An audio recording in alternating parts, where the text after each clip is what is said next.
Shalom from Yerushalayim. Leil Seder is a celebration of Yetzias Mitzrayim. In Halacha, Yetzia takes place with two distinct movements. One is called Akira and the other is Hanacha. Take for example in Hilchos Shabbos. If a person is moving an object from one domain to another, let's say from Rishus HaYachid to Rishus HaRabim, there are two distinct movements that need to be done in order to effect a full Hotzah. The first is that from the Rishus HaYachid, a person picks up the object. That's called an act of Akira, of uprooting the object from its place. And the full act of Hotzah is really not complete until after going outside into the Rishus HaRabim, the object is placed down on the floor or some other surface, which is the act of Hanacha, of putting the object down. When it comes to Yetzias Mitzrayim, the Sfarim HaKadoshim explain that the same thing is true. In order to really affect the Jewish people's exodus from Egypt, there's really two parts. Just leaving Mitzrayim is the first part, and that's sufficient of taking the Jewish people out of physical slavery, but to actually be Motzi Am Yisrael from Mitzrayim, an act of true Hotzah, of Yetzias Mitzrayim, there needs to be two distinct movements. The first is the movement out of Mitzrayim, which is the Akira from Mitzrayim. But a little bit, even if you take the Jewish people out of Mitzrayim, there's still the Mitzrayim that's inside of every single Jew. The second act, the act of Hanacha, really doesn't take place until the Jewish people are firmly implanted on their home soil in Eretz Yisrael, which is the act of Hanacha. When Hashem finally places the Jewish people in Eretz Yisrael, which happens 40 years later, that's the final act of Hanacha, which is the true affecting of the Hotzah of Mitzrayim, of Yetzias Mitzrayim. So we'll play a new niggin, which speaks to this idea of the words are Ki b'simcha teitzeinu v'shalom tuvalun. That really talking about this final exile.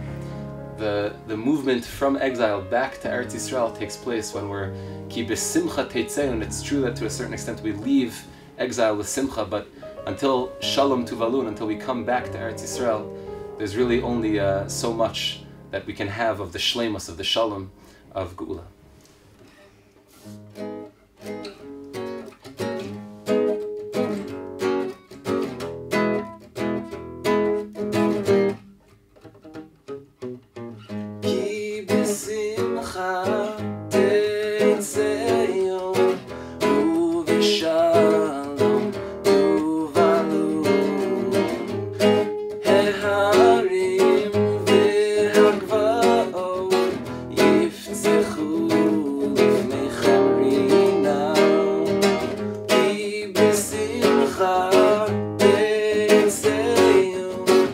Chag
Sameach.